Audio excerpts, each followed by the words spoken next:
উনি সফরে বেরিয়েছেন হাদিস কালেকশনের জন্য। প্রচন্ড শীতের রাত, উনি মাগরিবের নামাজ, এশারের নামাজ পড়ে একটা মসজিদে শুয়ে পড়লেন, আর শুয়ে শুয়ে হাদিস পড়তেছেন। কি পড়তেছেন? কথা বলেন। আর মনে মনে ভাবলেন রাতটা মসজিদে কাটায় দিই, ফজরের নামাজ পড়ে আবার বেরোবো।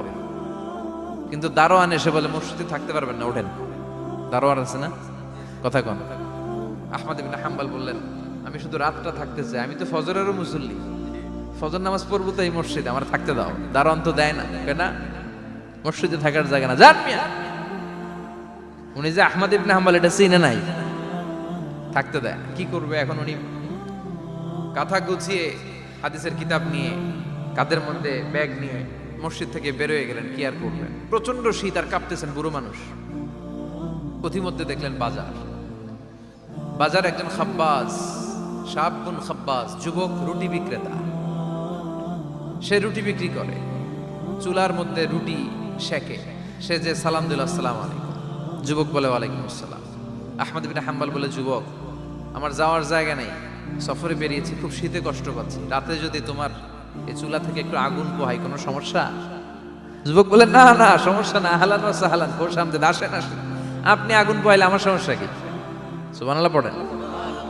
আল্লাহ শুকরিয়া করে উনি বসলেন আর আগুন পোহাচ্ছেন। আর খেয়াল করলেন যুবক রুটি বানায় আর পরে আস্তাগফিরুল্লাহ, রুটির দলা বানায় পরে আস্তাগফিরুল্লাহ, খামির বানায় আর পরে আস্তাগফিরুল্লাহ, রুটি নিয়ে উনুনের ভিতরে চুলার ভিতরে সেকা দেয় আর পরে আস্তাগফিরুল্লাহ, দোকানদারের কাছে কেউ আসলেই সে রুটি দেয় আর পরে আস্তাগফিরুল্লাহ, ক্রেতার কাছ থেকে টাকা নিয়ে ক্যাশ বক্সে রাখে আর কি পড়ে, আবার রুটি বানানো শুরু করে আর কি পড়ে, খালি এইটাই পড়তেছে। ইমাম আহমদ ইবনে হাম্বল তো অবাক, কিরে এটা আবার কেমন যুবক, খালি আস্তাগফিরুল্লাহ।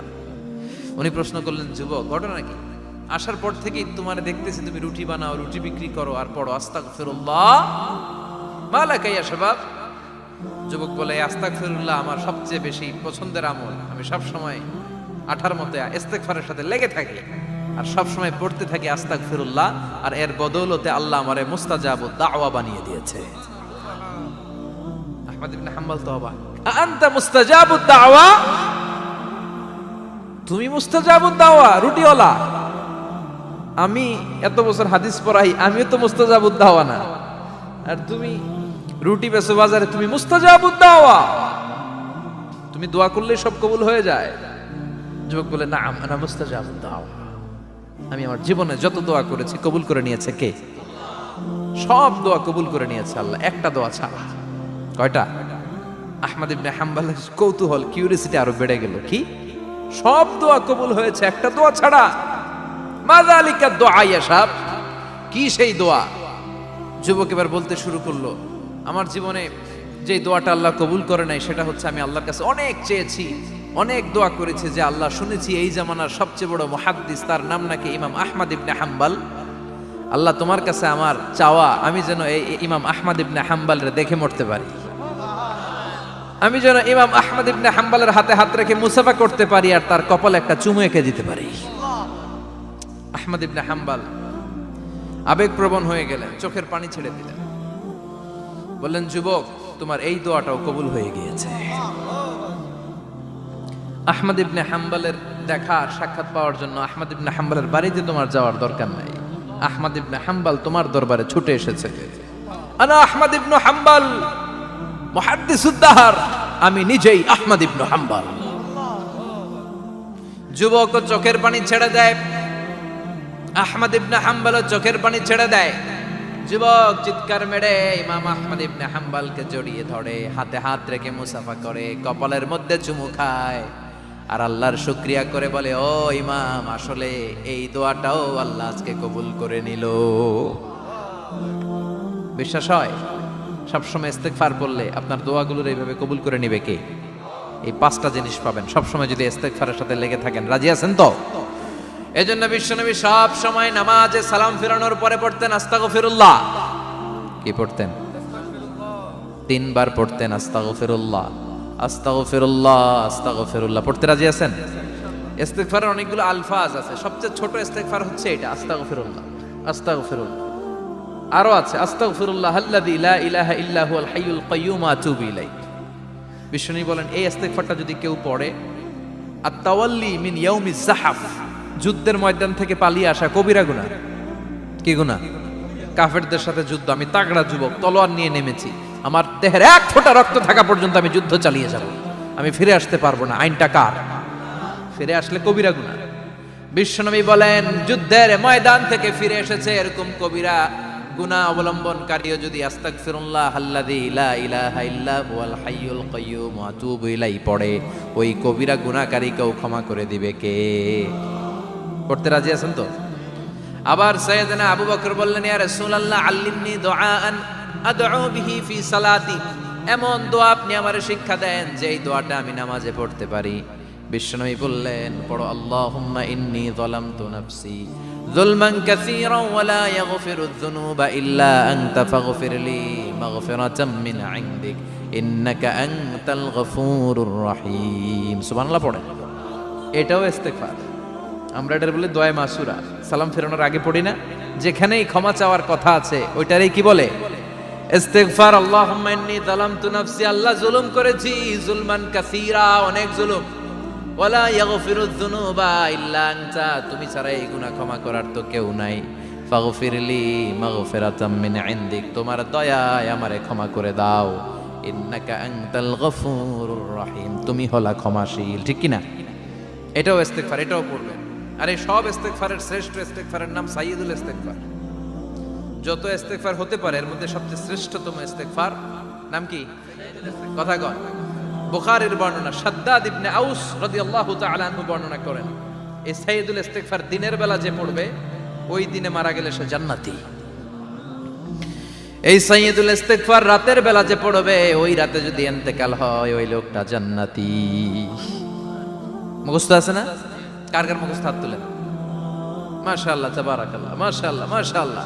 আর যাদের নাই তাদের হোমওয়ার্ক, তাদের আল্লাহুম্মা আনতা রাব্বি লা ইলাহা ইল্লা আনতা খালাকতানি ওয়া আনা আবদুক ওয়া আনা আলা আহদিকা ওয়া ওয়া'দিকা মাস্তাতা'তু আউযু বিকা মিন শাররি মা সানা'তু আবু'ু লাকা বিনি'মাতিকা আলাইয়া ওয়া আবু'ু লাকা বিযামবি ফাগফিরলি ফাইন্নাহু লা ইয়াগফিরুয যুনুবা ইল্লা আনতা। সুবহানাল্লাহ পড়েন। আজকে রাতে পড়ছেন, মারা গেলে জান্নাতি। চিল্লায় পড়েন আল্লাহু আকবার। এজন্য বিশ্বনবী বলেন আমার আগের গুনাহ মাফ, পরের গুনাহ মাফ, তারপরেও প্রতিদিন আমি 70 বার তওবা ইস্তেগফার পড়ি। আজকে থেকে পড়তে রাজি আছেন তো? বেশি বেশি ইস্তেগফার পড়া যাবে না? একটু প্রাণ খুলে দিল খুলে আওয়াজ করে পড়েন তো আস্তাগফিরুল্লাহ। আর জোরে পড়েন আস্তাগফিরুল্লাহ। আবার সবাই পড়েন আস্তাগফিরুল্লাহ।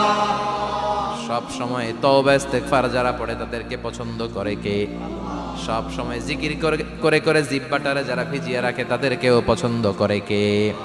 আল্লাহ বলেন ওয়াজকুর রাব্বাকা ফি নাফসিকা তাদাররুআন ওয়া খীফাতান ওয়া দুনাল জাহরি মিনাল কওলি বিল গুদুবি ওয়াল আসাল ওয়া লা তাকুম মিনাল গাফিলিন। সুবহানাল্লাহ পড়ে। আল্লাহ বলেন ওয়াজকুর রাব্বাকা ফি নাফসিক, আল্লাহরে মনে মনে ডাকো, তাদাররুআন ওয়া খীফা, আল্লাহর জিকির করতে আল্লাহ বলেছেন ফি নাফসিক। বুঝতেছেন না অর্থ? ফি নাফসিকা, মনে মনে আল্লাহর জিকিরটা করো।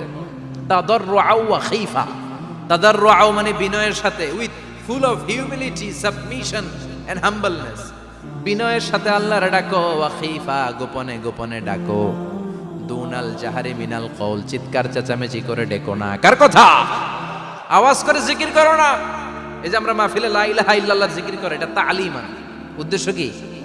তালিমের জন্য আওয়াজ করে জিকির জায়েজ আছে, কিন্তু ব্যক্তিগত জিকিরের যে ইবাদতটা এটা আস্তে আস্তে হইতে হবে, এটা ভদ্রভাবে হতে হবে, চিল্লাচিল্লি করে নয়।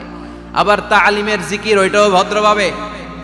ইন্নাল্লাহা জামিল ইউহিব্বুল জামাল, আমার আল্লাহ সুন্দর, আমার আল্লাহর জিকিরের মধ্যেও সৌন্দর্য আছে না নাই? কিন্তু এদেশে জিকিরের ভেতরে লাফালাফি আছে না নাই? বেশি না কম? কি বসেন বসেন, হ্যাঁ বসে যান তো, অনেক ধরনের আছে জিকির। হ্যাঁ বসেন বসেন, বসে যান। হ্যাঁ হাইবার আলী, এটা কি আবার জালালি? তো এই যে ইন্নাল্লাহা জামিল ইউহিব্বুল জামাল, আমার আল্লাহ সুন্দর, আমার আল্লাহর জিকিরের মধ্যেও সৌন্দর্য আছে না নাই?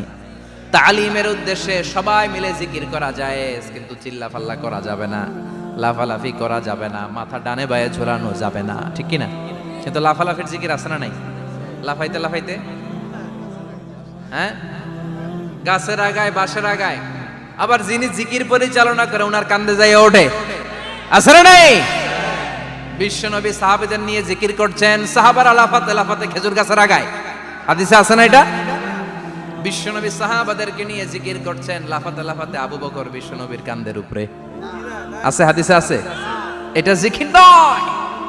কি সুন্দর দেখেন, ইসলাম বোঝা কত সহজ।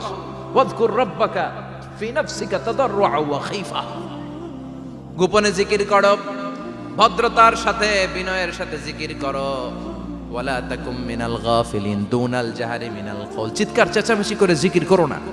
যারা চিকফাল দিয়ে হই হই হই হই করে, আছে না? হই হই হই হই হই হইয়ের ভিতরে আল্লাহর নাম আছে, হ্যাঁ? এই যে হুই হাই হুই হাই, এই স্টাইলের যে জিকির, এটার ভিতরে আমার আল্লাহর নাম আছে? আল্লাহর নাম যদি না থাকে ওইটা জিকির হবে? কথা বলেন। বিষ্ণু বললেন, খবরদার, চিৎকার চেঁচামেচি করে লাফালাফি করে যারা জিকির করে এরা মনে করে আল্লাহ কানে শোনে না। কথা বলেন। আপনি গোপনেও আল্লাহর ডাকলে আপনার ডাকে সাড়া দিবে কে? এজন্য রাব্বুল আলামিন বলেন, ফাযকুরুনি আযকুরকুম ওয়াশকুরুলি ওয়ালা তাকফুরুন। বান্দা আমার জিকির তোমরা করো, আমিও তোমাদের জিকির করব, ঠিক কি না? আমরা যদি আল্লাহর জিকির করি, আমাদের জিকির করে কে? সুবহানাল্লাহ কইবেন না? আমরা আল্লাহর জিকির করে, আল্লাহ নাকি আমাদের জিকির করে, যেন তেন কথা এটা। আবার হাদিসে কুদসিতে আল্লাহ বলেন, ফাইন যাকারানি ফি নাফসি যাকারতুহু ফি নাফসি। আমার বান্দা যদি একা একা আমার জিকির করে, আমি আমার বান্দার একা একা স্মরণ করি। ওয়া ইন যাকারানি ফি মালাইন যাকারতুহু ফি মালাইন খায়রিম মিনহু। এরকম মহা সম্মেলন করে যদি কেউ আমি আল্লাহর জিকির করে, আমি এর চেয়েও বড় মহা সম্মেলন ফেরেশতাদেরকে নিয়ে করে আমার বান্দারে স্মরণ করি। ওয়া ইন তাকাররাবা ইলাইয়া শিবরান তাকাররাবতু ইলাইহি যিরাআন। আমার বান্দা যদি আমার দিকে এক বিঘত আসতে চায়, আমি আমার বান্দার দিকে এক হাত এগিয়ে যাই। আমার বান্দা যদি আমার দিকে এক হাত আসতে চায়, আমি আমার বান্দার দিকে দুই হাত যাই। ওয়া ইন আতানি ইয়ামশি আতাইতুহু হারওয়ালা। আমার বান্দা যদি আমার দিকে হেঁটে হেঁটে আসতে চায়, আমি আমার বান্দার দিকে দৌড়ে দৌড়ে যাই। সুবহানাল্লাহ পড়ে। এজন্য বিশ্বনবী বলেন, লা ইয়াজালু লিসানুকা রাতবাম মিন যিকরিল্লাহ। আল্লাহর জিকির দিয়ে জিহ্বাটারে ভিজিয়ে রাখবা। কার কথা? চিল্লায় বলেন, কার কথা? সবসময় আল্লাহর জিকির করতে রাজি আছেন তো? সবচেয়ে শ্রেষ্ঠ জিকির বিশ্বনবী বললেন, আফদালু যিকরি লা ইলাহা লা ইলাহা লা ইলাহা ইল্লাল্লাহু মুহাম্মাদুর রাসূলুল্লাহ সাল্লাল্লাহু। সবচাইতে শ্রেষ্ঠ জিকির লা ইলাহা। এর চেয়ে শ্রেষ্ঠ জিকির আছে? কথা বলেন। বিশ্বনবী বললেন, মান ক্বালা লা ইলাহা ইল্লাল্লাহ সিদকান মিন কলবিহি। একনিষ্ঠতার সাথে অন্তর থেকে কেউ যদি জীবনে একবার বলে লা ইলাহা ইল্লাল্লাহ, দাখালাল জান্নাহ। তার যদি পাপ থাকে, অন্যায় থাকে, ওই পাপ আর অন্যায়ের শাস্তিগুলার পরে কোনো না কোনো দিন আমার ওই বান্দা জান্নাতে ঢুকবে। একবার যদি খালিসান মিন কলবিহি সে পড়ে লা ইলাহা ইল্লাল্লাহ, তার জন্য জান্নাতকে অবধারিত করে দিয়েছে কে? আবার এটার নাম আল্লাহ দিয়েছে কালিমায়ে। কথা বলেন। দরাবাল্লাহু মাসালান কালিমাতান তাইয়িবাতান কাশাজারাতিন তাইয়িবাতিন আসলুহা সাবিতুন ওয়া ফারউহা ফিস সামা। সুবহানাল্লাহ। পবিত্র বাণী এটা কালিমায়ে তাইয়িবা। আবু সাঈদ আল খুদরি থেকে বর্ণিত, মুস্তাদরাকে হাকিম আর সহিহ ইবনে হিব্বানে এসেছে। বিশ্বনবী বলেন, মুসা আলাইহিস সালাম আল্লাহর একবার প্রশ্ন করলেন, ইয়া রাব আল্লিমনি দুআআন আদউ বিহি। আপনি আমার এমন একটা জিকির শিক্ষা দেন যেই জিকির দিয়ে আমি শুধু আপনার জিকির করব, কেউ এই জিকির করতে পারবে না। এই জিকির জানবো শুধু আমি, আর জানবেন। কথা কোন? প্রশ্ন করছে কে? হ্যাঁ, কাকে করেছে? আল্লাহ এমন একটা জিকির শিখান যেই জিকির কেউ জানে না, আমি জানবো, আর ওই জিকির দিয়ে প্রাণ ভরে আপনারে ডাকবো। আল্লাহ বললেন, মুসা পড়ো লা ইলাহা লা ইলাহা ইল্লাল্লাহু মুহাম্মাদুর রাসূলুল্লাহ। মুসা আলাইহিস সালাম বললেন, আল্লাহ চাইলাম কি, কইলেন কি? লা ইলাহা তো জাতীয় জিকির, এটা তো আন্তর্জাতিক জিকির, এটা জানে না এমন কেউ নাই। এমনকি হিন্দু ভাইরাও জানে। কথা কন। আল্লাহ আমি তো চাইছিলাম এক্সক্লুসিভ, আমার জন্য স্পেশাল, এর চেয়ে সুন্দর আর কেউ জানবে না। এত সুন্দর একটা জিকির আপনি দিবেন, এটা আমি ডাকবো আপনারে আর আপনি শুনবেন। আল্লাহ বললেন, মুসা এর চেয়ে দামি আমার কাছে নাই। লাউ তাদউ লা ইলাহা ইল্লাল্লাহ ফি কাফা, লা ইলাহা রে যদি মুসা এক পাল্লায় রেখে দাও, ওয়াস সামাওয়াতু সাবউ ওয়াল আরদিন, সাত আকাশ সাত জমিন যদি আরেক পাল্লায় রেখে দাও, লা ইলাহা এক পাল্লায়, সাত আকাশ সাত জমিন আরেক পাল্লায় ওজন যদি দাও, লা রাজাহাত কাফাতু লা ইলাহা ইল্লাল্লাহ, মুসা দেখবা মুহূর্তের মধ্যে লা ইলাহা ইল্লাল্লাহর পাল্লা ভারী হয়ে গেছে। সাত আকাশ সাত জমিন এক পাল্লায়, শুধু লা ইলাহা ইল্লাল্লাহ আরেক পাল্লায়, মুহূর্তে লা ইলাহার পাল্লাটারে ভারী করে দিবে কে? এটা বিপ্লবী বাণী। আমরা এটার ভিক্ষার মধ্যে লাগাইছি। এখন ভিক্ষা করার সময় লা ইলাহা আছে না নাই? একটা টাকা দিয়া যান, আমি গরিব ইনসান আর সমান, একটা টাকা দিয়া যান, আমি গরিব ইনসান, আছে না নাই? জুমার নামাজের সময় ভিক্ষা করে, একটা টাকা দিয়া যান, আর লা ইলাহার জিকির লগে, আছে না নাই? এটা আমরা ভিক্ষার জিকির বানাইছি। এটা তো বিপ্লবী বাণী। এই বাণীর পক্ষে যারা, তারা ন্যায় আর সত্যের পক্ষে চিল্লায় বলেন ঠিক কিনা? এই বাণীতে যারা বিশ্বাস করে, তারা এক আল্লাহর সামনে মাথা নত করে দেয়। গোটা পৃথিবীর কোন শক্তির সামনে ওই মাথা নত হয় না, ঠিক কিনা? এই লা ইলাহা যারা আমরা মানি, আল্লাহ ছাড়া কারো সামনে মাথা নত করব? কোন শক্তি আমাদের মাথা নত করাতে পারে? এই কালেমার আন্দোলন যারা করে, তারা আল্লাহ ছাড়া পৃথিবীর কাউরে ভয় পায় না। আর তারা চায় কালেমার পতাকা পৃথিবীর মধ্যে যেন পথ করে উড়ে, ঠিক কিনা? বাংলার জমিনে কালেমার পতাকা উড়ুক, আমরা চাই কি চাই না? কোন একদিন এ দেশের আকাশে কালিমার পতাকা উড়বে, সেদিন সবাই খোদাই বিধান পে দুঃখ বেদনা ভুলবে। কোন একদিন এ দেশের আকাশে কালিমার পতাকা উড়বে, সেদিন সবাই খোদাই বিধান পে দুঃখ বেদনা ভুলবে। চিৎকার করে বলেন ঠিক কিনা? এই কালেমার সমাজ যদি হয়, ওই সমাজে কেউ লাঞ্ছিত হবে না, ওই সমাজে কোনো নারী নিগৃহীত হবে না, ওই সমাজের কোনো কাজের মেয়েরা ধর্ষিত হবে না, ওই সমাজে দুর্নীতি থাকবে না, ঘুষ থাকবে না, চাঁদাবাজি থাকবে না, টেন্ডারবাজি থাকবে না। সমাজটারে শান্তি দিয়ে সমৃদ্ধ করে দিবে কে? এজন্য সব সময় জিকির করতে হবে একজনের, চিল্লায় বলেন তিনি কে? শ্রেষ্ঠ জিকির হচ্ছে লা ইলাহা। করতে রাজি আছেন? সব সময় জিকিরটা করতে রাজি আছেন? Every night and every day, every night and every day, never forget to say la ilaha illallah, never forget to say la ilaha illallah. পড়েন, every night and every day, every night and every day, never forget to say la ilaha illallah, never forget to say la ilaha illallah, never forget to say la ilaha illallah. When you're walking down the street, use your time and repeat and say in every heartbeat la ilaha illallah. When you're walking down the street, Use your time and repeat and say in every heartbeat La ilaha illallah. Every night and every day, every night and every day, never forget to say La ilaha illallah. চিল্লায় বলেন ঠিক কিনা?